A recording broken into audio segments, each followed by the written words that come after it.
Dumb Olympic sports that will make you question humanity's decision-making skills. Racewalking, an event where you have to walk so fast, it looks like you're trying to outrun last night's Taco Bell. It's 1904 and the Olympic Committee says, "You know what would make running better? If we slowed it down and made it look stupid." And boom! Racewalking was born. A speed-walking race where you can't run. The rules? One foot has to be in contact with the ground at all times, and your front leg must be straight when it hits the ground. If either foot gets a little too ambitious, hey, no running. You're out of there! They have judges along the course watching every step you take and every move you make. I'll be watching you.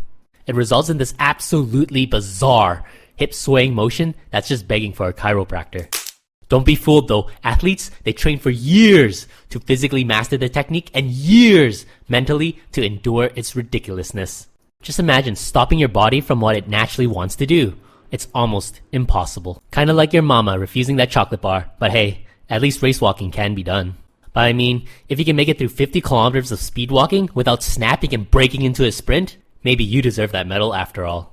Good job on not running, buddy. It's still somehow an Olympic event, but if you're too lazy to walk and you rather do nothing, then Plunge for Distance might be the right combination of dumb and lazy for you. Imagine letting a stick float in a pool and whoever's stick floats the furthest wins. Now replace that stick with a person. That's Plunge for Distance. It's as thrilling to watch as Season 8 of Game of Thrones. So what are the rules? Once you dive into a pool, your head has to be submerged. You can't swim, you can't splash, you just float there for 60 seconds without moving a muscle. Praying to Ishtar, Buddha, Jesus, or whatever god you believe in to propel you forwards. The furthest person wins. Which was never really that far cause, you're just laying there like a piece of driftwood. But you gotta hand it to them. Holding your breath for 60 seconds? That's an impressive feat. It was only ever featured in the 1904 Olympics. It must feel super weird cheering for a dead body in the water and was never seen again. Now, if you think synchronized swimming is all about teamwork, choreography, and trying not to drown while doing the splits underwater, you'd be right. But then somebody had a bright idea to take the teamwork away. Introducing solo synchronized swimming, aka synchronized drowning, because after you were done with this event, you'd want to drown too. This event ran from 1984 to 1992, which means for almost a decade we had people competing to see who can synchronize best with themselves. Which begs the question, what the hell were they syncing up with? Their heartbeat? The silence of the audience? Or were they like me and just started counting numbers to make sure they lasted long? So in traditional synchronized swimming, the magic and awe comes from when the team moves together as one in a beautifully coordinated routine that looks like it took months of practice, all while not drowning or getting water up their noses. But when you take the team out, it just becomes a lonely exercise of splashing around in a pool by yourself. And when you truly think about life, things are always better with a partner. That's why unplanned pregnant couples get married. The whole concept just raises so many questions too. How do you even practice this? Do you just stand in front of a mirror pretending you're underwater? How do you know if you're in sync? Do you get points deducted if your left arm starts freestyling? Who's to say? So this event was retired because the world collectively agreed that synchronization kinda requires at least 2 people. So the next time you search for a joy video, remember even that takes 2. The 2024 Olympics brought us breaking. Oh man, why couldn't they just call it breakdancing like everybody else? Anyways, I won't talk about this one though, because it brought us this chick. But I think we can all agree that this next event is just as asinine as the rest.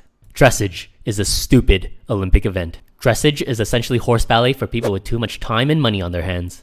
The horse just prances around to Mozart while the rider just sits there diddling themselves. All while making it look too easy. It probably is, they're not doing jack. Then they are scored for how well the horse does? Yeah, the rider ain't doing shit. I mean sure, it takes skills to train a horse, but couldn't any average Joe Schmo buy one pre-trained? You would think so, but nope! Because most people are poor. This is a rich man's event, real life pay to win type of shit. It's a very old event, still running today, dating back to when knights showcased their horses' skills before battle. Cause what better way to prove you're ready for battle than making your horse do the cha-cha? But like almost all the other events I watch, I have no idea what I'm looking for. Because for me, the Olympics is just for the talent, that sweet, sweet talent. But I'm sure the judges are just as eagle-eyed and judgmental as my mama when she visited my first apartment. So if horses can dance, why not give dogs haircuts? That's exactly what someone thought in the 1900 Paris Olympics, and poodle clipping was born.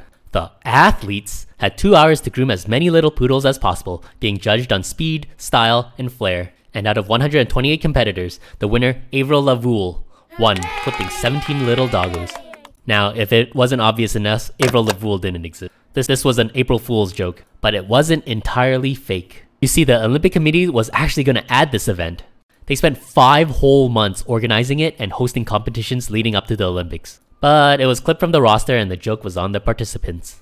Anyways, I thought it would be fun to mention poodle clipping, because even though it wasn't an official event, it still almost made it. And looking back on the Olympics, there's no shortage of dumb events like that, like motorboating, life-saving, hot air ballooning, and doodling. These were legit, and if you want to hear more about them, leave a comment down below. They might even bring sheep herding to 2032, stay tuned for that. So the next time you're watching the Olympics and think to yourself, that's a stupid event, remember, it could always be dumber. Until next time, I'm GK reminding you to always be the best you can be no matter how trivial, because someday, it might just be an Olympic event. Now click that subscribe button. Who knows, that finger might win you gold one day, and if not, your wife will thank me later.